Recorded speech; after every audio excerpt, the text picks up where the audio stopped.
Hi everybody! In this video, we're going to dive into the world of markups. Markups are a way to annotate your spaces. You can use markups to draw attention to areas of concern on your space, leave your team members some feedback, or even measure distances and areas quickly. So without further ado, let's start adding some markups to our space. To add markups, open the Markup toolbar on the Space Editor. As you can see, Space Runner has a range of markup tools for different purposes. First up, we have the Cloud tool. A cloud is a great way to draw attention to an area on your space. Select the color, select the tool, then click and drag to draw the cloud. Easy, right? Let's add a few more. A blue cloud over here, and a red one over here. Done. Next, we have the Arrow and Line tool.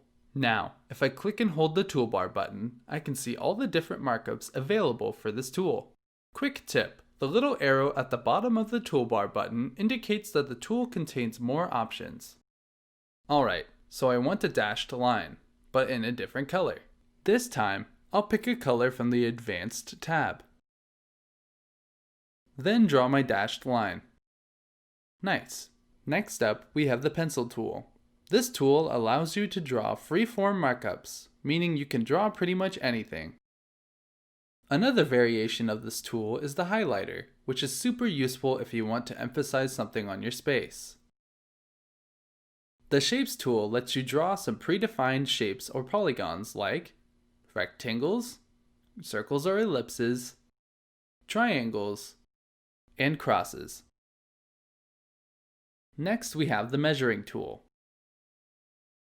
When you draw a markup using one of the options in this tool, Space Runner automatically calculates the distance and area covered by the markup and displays the measurement as a notation. I find this tool extremely useful because it helps me gauge measurements on the fly. For example, if I want to measure this doorway's distance, I can use the Linear Distance tool. Just click, hold, and draw. As you can see, the measurements are estimated automatically. But what if the measurement you want to take doesn't follow a linear path? That's where the Nonlinear Distance tool comes in. All I have to do is select the Nonlinear Distance tool and trace the edges of my room to get a rough measurement of its perimeter. Pretty useful, right? And the same principle applies when it comes to measuring areas. Using the Rectangle Area tool, I can calculate the area of any section that's, well, rectangular. And using the Irregular Area tool, I can calculate the area of any non-rectangular sections of my space. Alright, moving on. The last tool we have is the Markup Color Palette. By now, you know how to select a color for your markup using the basic, as well as the advanced color palette. Let's also look at some other ways you can select a color. Using the color picker, I can sample a color from my space. Let's see. This color looks nice, and then draw my markup. Let's do one more. Sample, and draw. You can also select a color using the hex color codes. For example, maybe your company has a standard colored scheme to mark up diagrams. In such cases, you can enter the hex color codes in the Markup color palette. And if you use these colors often enough, you can find them listed in the Last Used section. Finally, if required, I can also control the transparency. And that's all about the Markup toolbar. Now let's look at how to resize and change the shape of a markup. Markups with predefined forms can only be resized. These include clouds, arrows and lines, shapes, and the Linear Distance and Rectangle Area measuring tools. To resize, simply select the markup you created. Click the Edit button on the action bar.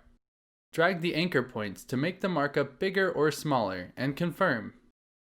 Let's resize a few more. Done! Now, when it comes to the measuring tool, notice that as soon as I adjust the markup size, the measurement also automatically changes. Cool, huh? Let's look at freeform markups next. You can't resize these markups, but you can change their shape. These would be the markups from the pencil tool and the nonlinear and irregular area tools. Select the markup, click Edit, reposition the anchor points as needed, and confirm. Just as before, notice that when I change the shape of a freeform measuring tool, the measurement also changes. Super convenient. So we've created markups, resized them, and changed some of their shapes. Is that the end of the story? Not at all. Markups, much like icons and boundaries, can also be moved, rotated,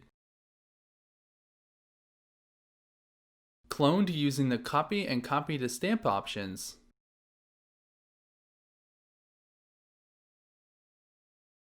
as well as deleted. And that's it for markups. I hope this video helped you understand how useful markups are and how easily you can use them on your space. Thank you for watching.